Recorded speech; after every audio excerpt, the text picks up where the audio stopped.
In Nigeria, he started in 2008 in Anambra, although he claims he did not carry out any operation there.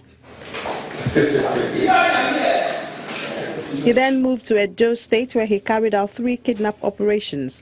Then to Lagos, where a large part of his operations were recorded, and he claims he's not particular about the details of his victims.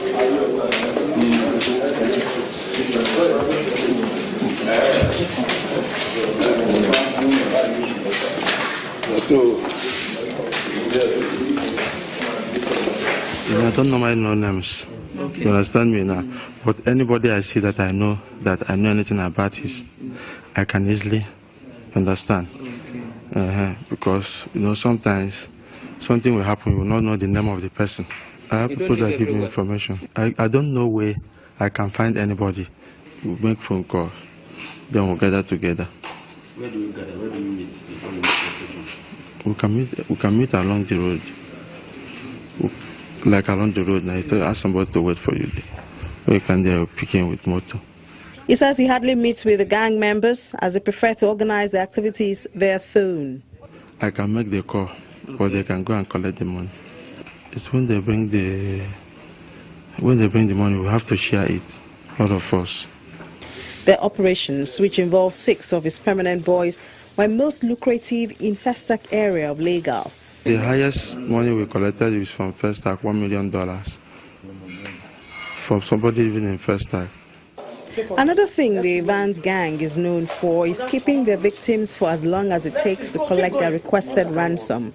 It's just because maybe they are wasting time, you understand? Because when they are wasting time, you have to wait for the money to be complete. From late 2016, they say they used to keep their victims at an apartment at Ashaye Close in New Igando area of Lagos, where neighbors testify that 2 young men used to live.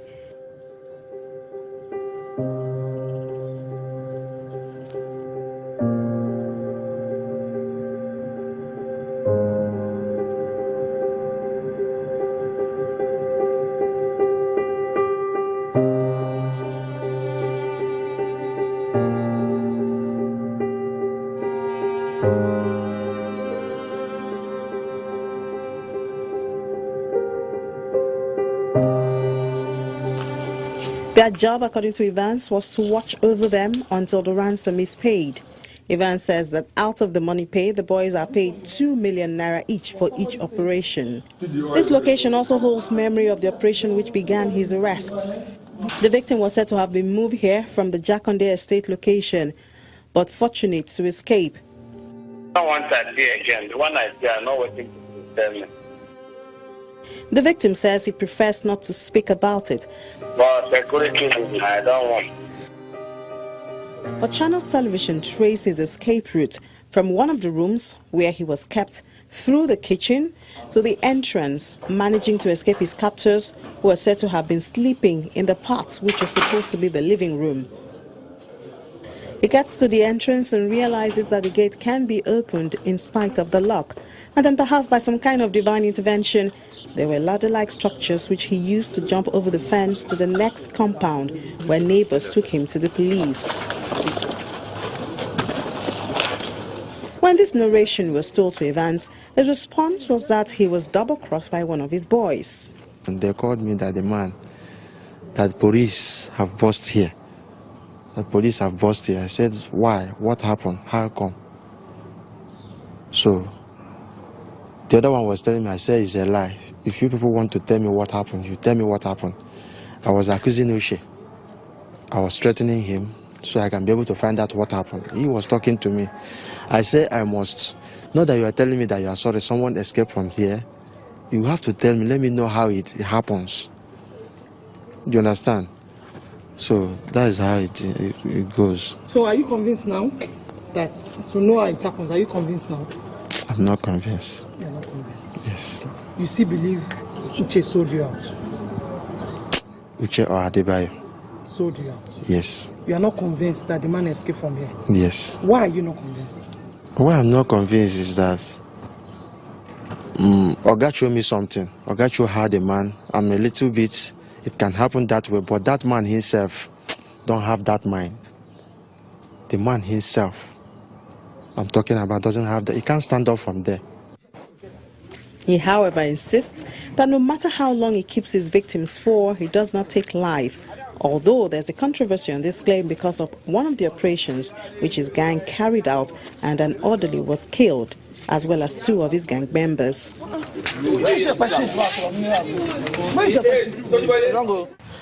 Number 170B on Green Street in Jakande Estate is now under lock and key and under close supervision by security agency, but it has not always been like this. This is one of the hideouts used by Evans and his gangs to keep his kidnapped victims. And the neighbors around, well, as you can notice, this is a very quiet neighborhood, and the neighbors around said it has always looked quiet and they never suspected anything. It is a 3-bedroom bungalow with an attached boys' quarters rented for 750,000 naira annually. Neighbors say 2 young men and a woman occupied the apartment for about 1 year and a half. Next door neighbor, who prefers not to give his name, says the occupants seem quite normal. We never suspected anything. We know 1 or 2 of the guys who stayed here. We used to see them around. They greet me, I greet them. I don't know, but I never suspected anything. You never heard like the midnight dropping up of people? No, nothing. No shouting, no hassles, nothing. Because I thought there were only 2 people living in this place. One young man who very fair complexion, another one who looks like an autistic person. You know, he usually goes to buy petrol. Just those 2 people, and a lady that comes in once in a while. I think that's the guy that feeds them.